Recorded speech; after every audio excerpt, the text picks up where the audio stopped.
فوق الوصف برنامجكم المفضل لأفضل طبق. ما خلصت من دخلهم. أوه أبو شنب تعال. ممكن تخبرنا وش يخصك أبو جودة؟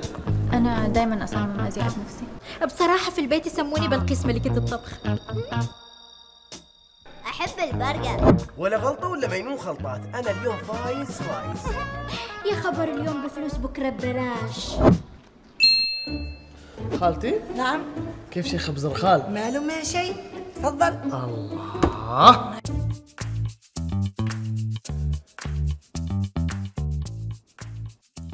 شله.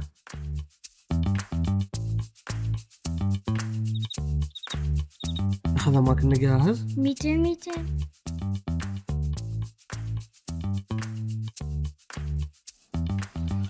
اللي بعده طبقنا اليوم اللي حتى الدجاج نفسهم طلبوا منه. واو. يا سلام. برافو صراحة.